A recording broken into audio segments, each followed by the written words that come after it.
Ya me regañó Gustavo y me dijo, habla rapidito porque sigo yo. Y tengo hambre, me dijo. Sí me dijiste. Lo del hambre no, pero se lo vi en los ojos saltones. Oigan, qué compromiso hablar después del día de ayer y del día de hoy en la mañana también, que creo que ha sido espectacular. Pero voy a decir lo mismo que dije hace 10 años, que me tocó por primera vez exponer en un evento rotario en el Instituto de Punta Cana, de la zona 25A, que Salvador tuvo muy atine en ponerme a presentar justamente esta ponencia sobre el libro que escribimos del estilo de algo de mi abuelo, pero me dijo, te voy a poner en el momento estelar del instituto. Y le dije, muchas gracias. Yo no sabía ni siquiera quién era quién, la verdad es que iba yo con mucha ingenuidad, pero habló primero en ese bloque José Antonio Salazar. ¿Lo conocen? ¿Sí? Y entonces yo estaba sentado así viendo otro escenario y habló el señor y dije, ya me voy a bajar. Y luego habló Luis Vicente Yay. Y me bajé del escenario, o sea, yo, ¿cómo voy a hablar después de este señor? Y entonces me dieron la palabra, agarré el micrófono y dije, miren, con todo respeto, nada más porque voy a hablar de un señor igual lo más fregón que ustedes, me atrevo a decir lo que voy a decir, si no, yo ya me hubiera renunciado a mis palabras. Entonces, pues con respeto a Padme, a Carlos, a todos los que han expuesto desde el día de ayer, me atrevo a regresar al escenario, no con vanidad de hablar de más, sino de hablar de una persona que por supuesto en el legado familiar nos representa mucho, pero en el legado de Rotary nos significa en gran medida. Entonces, bueno, con esa reserva me atrevo a irme lo más rápido que pueda, Gustavo, para hacer honor a lo que sí. Bien, déjeme ver si me voy en orden aquí. Ahí va. No traje a Whoopi Goldberg, pero sí unos videos que creo que no nos van a hacer cantar, pero creo que no funciona. Podríamos ponerle el pico. Ahí está. Bien, primer disclaimer. Yo no conocí al doctor Carlos Canseco. ¿Sí? Yo conocí a mi abuelo y le decíamos Güelo. Y Güelo era el esposo de Güela, o sea, mi abuela. Y lo veíamos los domingos de manera muy rutinaria. Él solo salía de su cuarto de 6 de la tarde a 7, 7 y media de la tarde. Nos recibía una hora en la sala, después se iba a su cuarto donde le hablaba al paz director José Alfredo Sepúlveda, y con él tenía una llamada y otra hora. Y ahí ya nadie lo podía interrumpir. Entonces yo conocí a mi abuelo. Mi abuelo muere en el 2009 y yo tenía 23 años.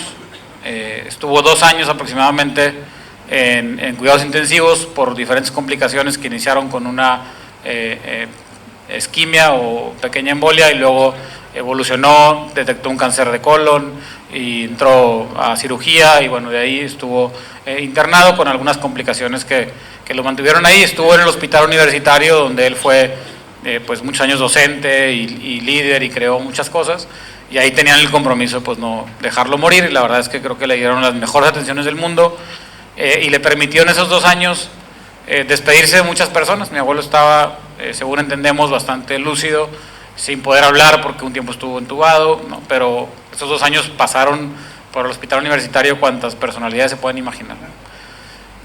Yo pasé un par de veces y nunca olvido una que fue en verano del 2008, que me fui 2 meses a la Sierra Tarahumara, ya les contaba yo allá de voluntario, y antes de irme me despedí de él, le dije, oye, probablemente cuando vuelva no estés, quédate tranquilo, habemos quienes les queremos seguir, al menos de parte de la familia yo me encargo, ¿no?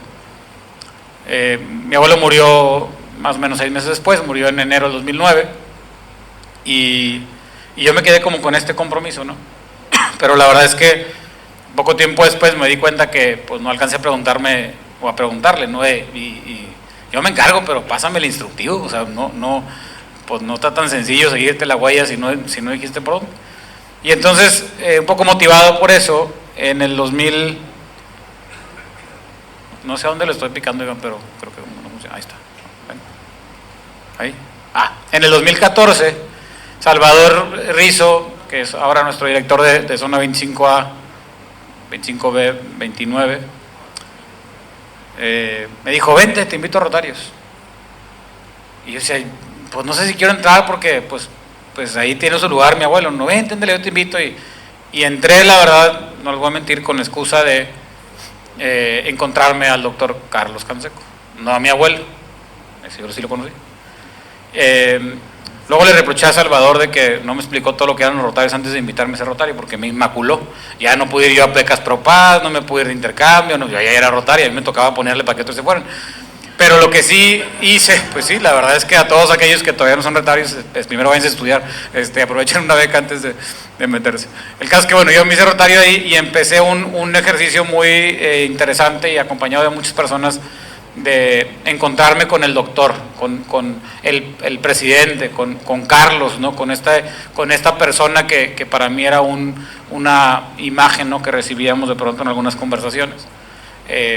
Pero no tanto en la familia, porque la verdad es que mi abuelo tuvo 11 hijos, de los 11 hijos hoy siguen con vida 9 y no hay un solo rotario. Digamos que yo fui el primer rotario después de mi abuelo. Hubo algunos que transitaron de los yernos, está mi tío Diego Alonso Hinojosa, esposo de mi tía Marta, pero pareciera que en la familia había este sentimiento de que Rotary nos quitó a mi papá, ¿no? Decía, por ejemplo, mi papá o algunas de mis tías, porque el tiempo definitivamente que invertía acá era muchísimo, ¿no? Entonces me puse a dar esta investigada y entrevisté a muchísimos expresidentes, exdirectores, liderazgos, digamos, que habían estado a un lado de él con una pregunta de arranque, decir, oye, tú conociste a mi abuelo, cuéntame de quién era y quién fue y qué hizo contigo y demás, ¿no? Y de ahí 2 años después aparece esta oportunidad de plasmar, digamos, en un libro esa recolección de su estilo de liderazgo. Por ahí algunos creo que ya vi que compraron unos libros que le traje de regalo a Carmen para que pudiera venderlos y aportar a la polio. Es un libro que hicimos desde el Club Rotario de Monterrey. Todo lo que se recauda de la venta de estos libros va al Fondo Polio Plus. Entonces, quienes lo hayan alcanzado a comprar, porque solo teníamos 45, que son los que me copiaron en la maleta, si no, con mucho gusto luego les mando más. Hemos vendido alrededor de 1500 libros en espacios como estos, haciendo honor al legado de mi abuelo y aportando al apoyo en su nombre. Entonces salió este libro 2016, ya hace un tiempito atrás, y lo presenté por primera vez en Punta Cana, después de que habló Vicente bien. Ya, entonces bueno, me siento lo suficientemente confiado para decir que si ya lo presentamos en aquellas alturas, lo puedo presentar acá entre nosotros, ¿no? ¿Y de qué habla el libro? Primero, no quisimos hacer una biografía, porque decimos biografías y semblanzas hay muchas. De hecho, él ya se había autopublicado o autoeditado una autobiografía que le escribió un autor en Monterrey que se llama Medirichaga. Y dijimos, no, vamos a tratar de entender un poquito más a fondo cuál es el estilo de liderazgo que lo llevó a él, ¿no?, a conducir su camino. Y entonces logramos, después de muchas revisiones y trabajo con mis editoras y demás, extraer 5 principios de liderazgo que creo que definieron su vida, ¿no? Y además que son 5 principios que son relativamente fáciles de emular, diría yo, porque algo importante que habrá que tener en cuenta es que mi abuelo no era ni el descendiente de una familia Rockefeller, ¿no? Mi abuelo era un médico de Tampico. Tampico es una ciudad de puerto del norte de México. Es una ciudad pequeña, es un puerto muy importante en México, pero es una ciudad pequeña, y así llegó a cambiar el mundo. Entonces cualquiera de nosotros pudiéramos encontrarle ese caminito, ¿no? Entonces les voy a ir compartiendo cada principio con algo de historias. Si alguno de ustedes, para tampoco hacer monólogo, aunque no hay mucho tiempo, quisiera aportar algo en alguno de los principios, que se acuerde de la experiencia que tuvo con mi abuelo, si lo conoció, por favor levante la mano y vamos haciendo esto también un diálogo compartido con ustedes. Bien, el primer principio, algo que definía mucho la experiencia de vida de mi abuelo, era el principio de la autenticidad.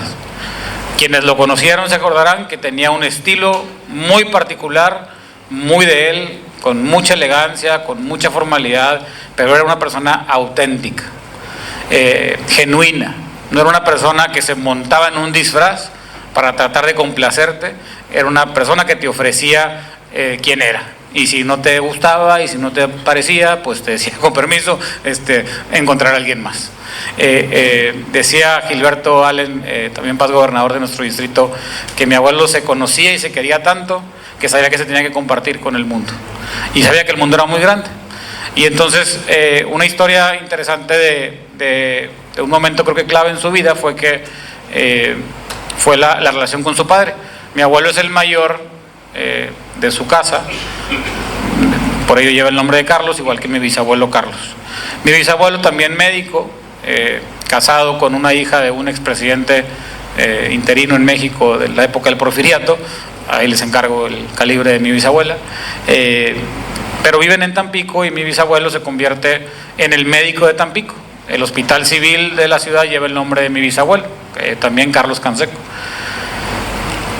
Mi abuelo hace medicina por seguir en la cadena, digamos, de ser el primogénito y demás. Regresa a estudiar de la Ciudad de México medicina general y su papá le dice: Carlos, quiero que te vayas a alguna otra parte del mundo a estudiar algo que aquí no hay. De nada sirve que aquí vengas a ser igual que yo. Y entonces fíjate que tengo un amigo que está en la Universidad de Chicago, vete para allá a estudiar alergias. ¿Y eso qué es? Es algo nuevo que aquí no hay y se necesita. Entonces va a hacer su especialidad a Chicago. Desde ahí, fíjense desde donde su papá también le venía haciendo estos quiebres de: aquí no vienes a ocupar mi lugar, ¿no? Aquí vienes a hacer algo más grande, ¿no?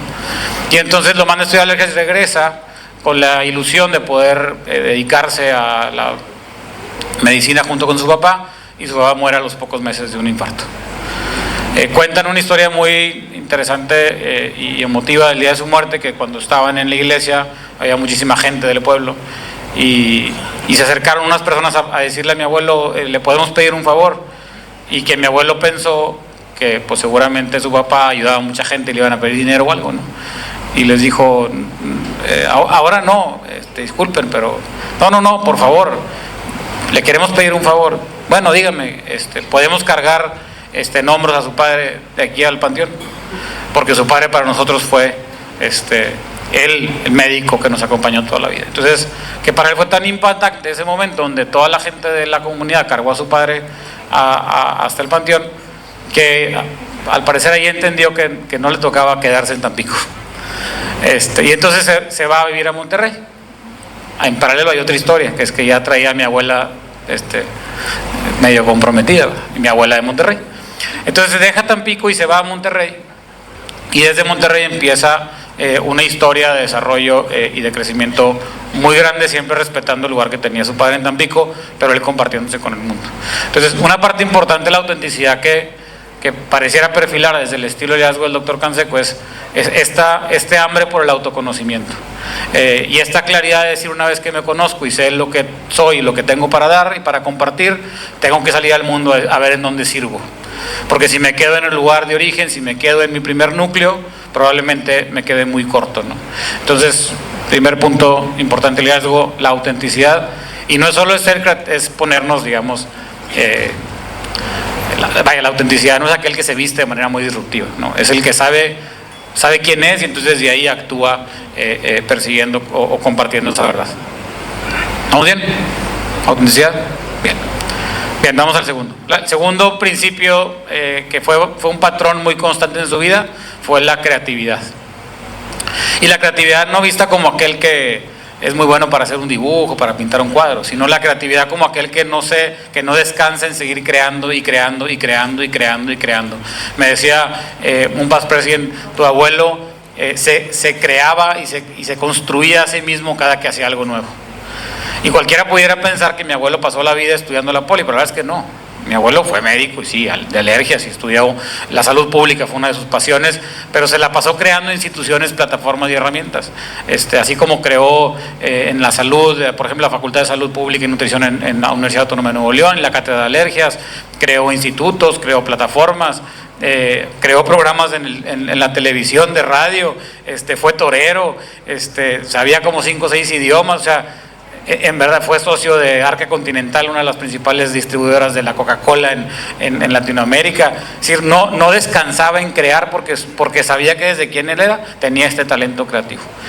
Y todo lo que iba creando le iba dando la herramienta para el siguiente paso, para el siguiente paso, para el siguiente paso. Entonces, Hace rato escuchábamos a Constanza hablar de todo lo que hace y luego me contaba a mí que todo lo que hace con Claudia y que entonces tiene que estar creando y me decía, yo creo que la inteligencia artificial un día me va a ayudar a poder tener más tiempo libre. No, o sea, vas a corretear a la inteligencia artificial, pues sí, la inquieta eres tú, pero es por tu potencial creativo. Y entonces algo que no nos debemos de permitir es que alguien o algo nos limite nuestra capacidad de crear. Y definitivamente encontró mi abuelo en Rotarios una plataforma para poder crear con muchas personas y con muchos socios y con muchas vocaciones. Algo de lo que más le reconocemos, bueno, gente le reconoce, y particularmente en el norte de México, es que fue el creador del fútbol en Monterrey. Aquellos que hayan escuchado el Tecnológico Monterrey, que todavía crean que los Rayados son del Tec de Monterrey, no es cierto. Mi abuelo, cuando llega a la ciudad, se da cuenta que en Monterrey el deporte más famoso era el béisbol, y él quería jugar fútbol, y entonces dijo, ¿cómo esta ciudad no va a tener un equipo de fútbol? Y entonces se aventó a crear el Club de Fútbol Monterrey, y luego tuvo una experiencia que ahorita les cuento también terrible, pero luego también creó el Tigres, que es el club deportivo de la Universidad Autónoma de Nuevo León. Ya existía obviamente el equipo de la universidad, pero lo llevó a primera división, ¿no? ¿Qué andaría haciendo un doctor en el fútbol? Pues le apasionaba. Y para aquellos que conozcan a alguien de Monterrey, particularmente que sea rayado, le pueden decir que las rayas del uniforme de los Rayados, por eso se llaman Rayados, no son de Monterrey, son de Tampico, porque era el uniforme de la prepa que usaba mi abuelo cuando jugaba fútbol en Tampico. Entonces les incomoda un poquito a los regios porque pues Tampico está en Tamaulipas, entonces es un estado vecino y pues creen que... En fin. Entonces, bueno, creatividad, segundo principio, tan importante como la autenticidad. Tercer principio, la tenacidad. Y ojo que con la tenacidad no me refiero solo a aquel que se esfuerza mucho, sino que puede poner una visión de largo plazo y tener el tesón para llegar a ella, aún y que en el camino haya un montón de obstáculos, ¿no? Definitivamente en la historia de la polio es bastante obvia la tenacidad que ha implicado. Les cuento una breve del fútbol, para regresarme al tema de la polio, pero que hay muchos cables cruzados ahí. Mi abuelo abre el Club de Fútbol Monterrey, no era negocio, o sea, para nada lo que es ahorita. Y logra con sus relaciones, supongo yo que a través de Rotary, que viniera a jugar a Monterrey el Real Madrid un juego de exhibición con los Rayados para promover la afición. Arman todo, venden todos los boletos, y cuando se enteran en la federación que venía el Real Madrid a Monterrey por primera vez a México, lo negaron, y entonces rechazan las visas, no los dejan entrar, se quedan con todo vendido, y pues lo que tiene que hacer mi abuelo es declararse en bancarrota, ¿no? Yo le entrevistaba a mi abuela, que en paz descanse, pero vivió mi abuela más que mi abuelo. Decía, abuela, ¿cómo recibiste esa noticia? Pues no sé, chulo, dice, yo creo que porque lo quería mucho, pero llegó un día a la casa y me dijo, empaca, ya nos vamos. Acabo de entregar la casa y me declaré en quiebra. Pero ¿cómo? ¿Tu consultorio? No, por el fútbol. Por eso, pero tú eres doctor. Pues sí, pero perdí todo el fútbol. En esa experiencia, don Eugenio Garza Sada, que sabía y era cercano a mi abuelo, le compra la deuda, le presta, le financia una casa en un desarrollo, y entonces vuelve a seguir en su camino, ¿no? Y don Eugenio decía, yo sé que tú con esto no perseguías ningún lucro, entonces yo te voy a ayudar. Y la tenacidad también implica confiar en que si desde quien somos, la parte de autenticidad y lo que hemos ido creando, todo tiene un propósito de impacto y un bien común, entonces cualquier reto que enfrentemos en el camino va a ir encontrando su encauce, ¿no? Fíjense, la polio, alguna vez mi abuelo en una entrevista dijo que él desde pequeño soñó con erradicar la polio. Seguramente sí, porque la vivió y le dolió, y veía a sus amigos, y seguramente en su cuadra donde él vivía había personas con polio. Pero la verdad es que, fíjense, mi abuelo nació en el 22, entró a Rotarios en el 50 y empezó la campaña de la polio en el 85, aunque la visualizó en el 84 cuando fue presidente mundial. O sea, después de, fíjense, 50, 85, o sea, 35 años de Rotario, entonces llegó a ese momento. Y luego todavía acompañó la erradicación de la polio otros 25 años antes de morir.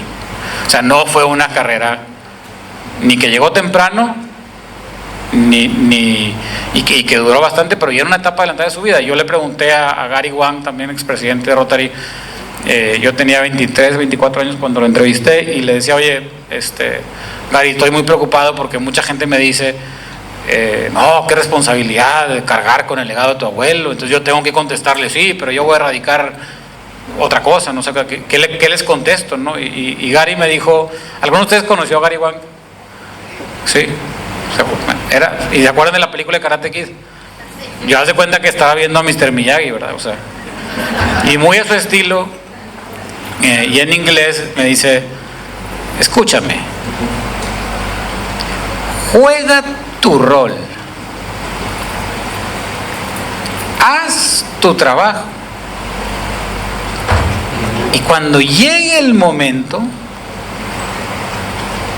lo sabrás y estarás listo. Y yo así, salúdame a tu abuela. Me dio una palmadita y se fue.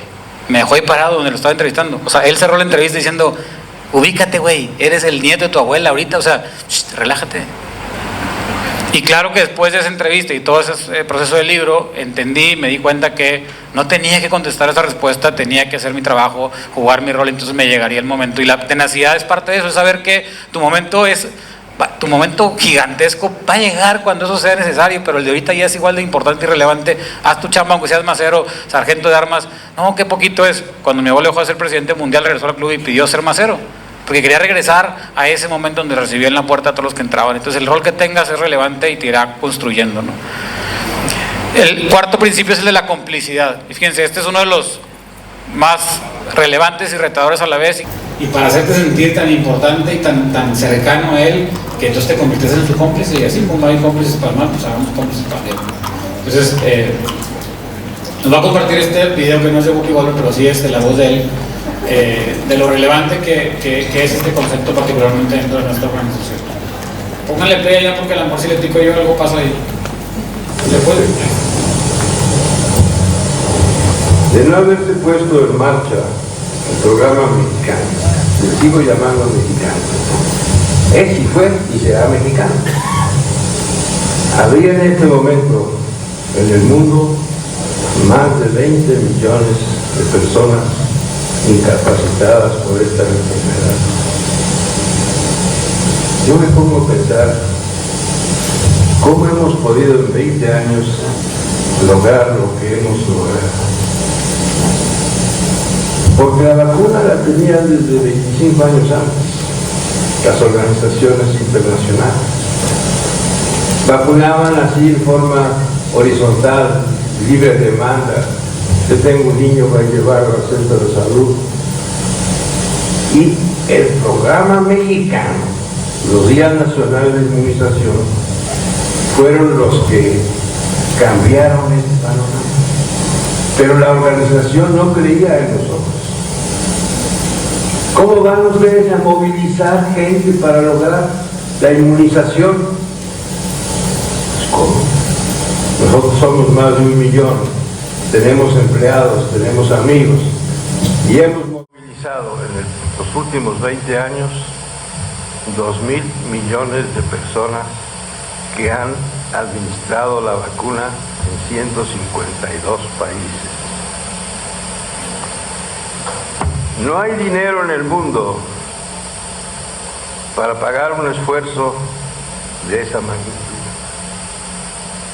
En nuestro país, señor presidente, el primer día de inmunización, el 18 de enero de 1986, se vacunaron 11 millones de niños mexicanos con la invaluable participación de 500,000 de voluntarios.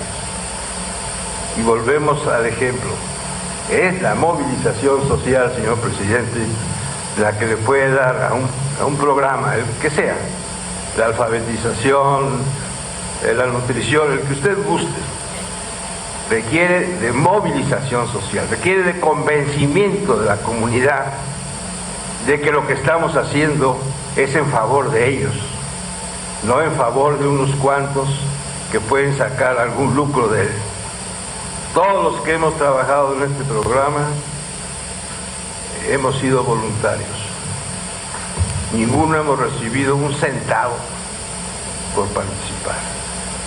Y esto es lo que, a mi modo de ver, hace más importante este programa. porque los recursos que se han obtenido para comprar el biológico, la vacuna, han sido para eso. A México, señor presidente, le entregamos 13 millones de dólares para que pudiera tener vacuna, reforzar su cadena fría y movilizar, fomentar la movilización social.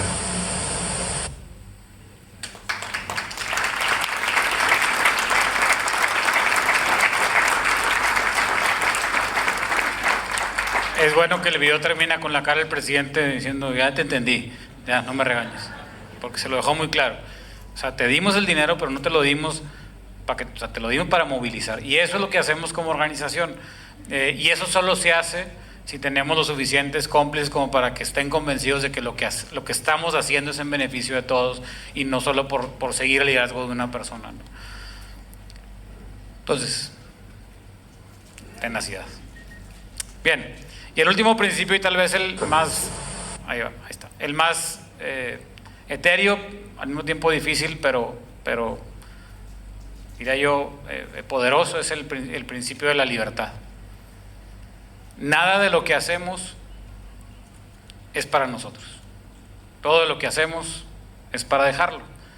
Y yo creo que mi abuelo tenía clarísimo que la oportunidad que él tenía de pasar por el mundo sembrando y detonando oportunidades de desarrollo y de talento para otros era algo que no podía dejar de hacer, pues, pero que no era de él y que algún día moriría.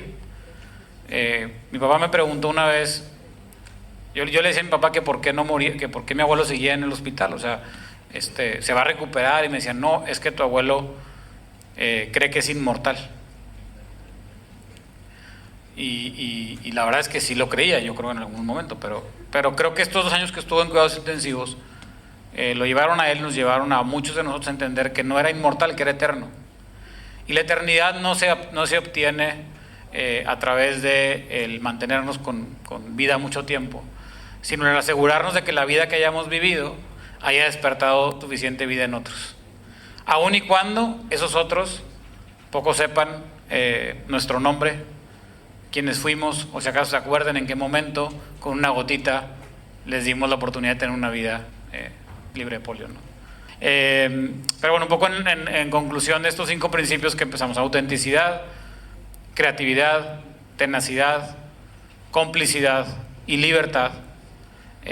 A mí me queda un poco esta idea, ¿no? Primero, importa mucho más con quién que en dónde. Y eso habla de una comunidad, porque no importa a dónde llegues, dónde estés, si estás con las personas correctas, donde sea que estés va a ser el mejor lugar. Entonces elijan muy bien con quién hacen sus relaciones, con quién forman sus clubes, porque aquí ya tienen lo más importante, que es el con quién. Segundo, importa más hacia dónde que con qué, porque si tenemos todo el dinero del mundo y no sabemos para dónde vamos, pues igual ni siquiera avanzamos, porque hasta nos sentimos pesados por esa cantidad de dinero. Pero cuando sabemos qué queremos lograr, el con qué aparece. Y pudiéramos soñar, como lo soñó mi abuelo, que ¿cómo vas a arreglar la polio? No sé, pero sé con quién y sé el objetivo, ¿no? Y lo tercero es que importa más, ahí va, ¿por qué que para qué? Oye, ¿para qué vas a erradicar la polio? Porque yo quiero que se diga que yo la erradiqué, porque quiero que Rotary sea la organización que erradicó la polio. No, claro que no. ¿Eso de qué nos sirve? ¿Qué tipo de premio nos pueden llegar a dar? ¿Qué tipo de reconocimiento? De nada. Porque queremos que haya un mundo libre de polio. Eso no tiene nada que ver con los rotarios. Eso tiene que ver con el sentido del legado. Cuando aprendemos a diseñar y a trabajar y a liderar desde el legado, abrazamos este principio de libertad, y lo que podemos hacer es extraordinario, porque todo se trata de qué es lo que vamos a dejar, no de qué es lo que vamos a lograr. El libro hace una invitación interesante en el título, que es sobrevivir o supervivir. Cada uno de nosotros puede elegir si vino a la vida a solo sobrellevarla o vino a la vida a hacer mucho más que eso y supervivirla. Creo yo que si ustedes ya eligieron ser rotarias y rotarios, pues de entrada ya eligieron supervivir. No se queden cortos y ojalá, así como el legado del doctor Canseco sigue hoy inspirando y suscitando vida en otros, el legado de lo que construya cada uno de ustedes como rotarios de Bolivia haga lo mismo por las siguientes generaciones.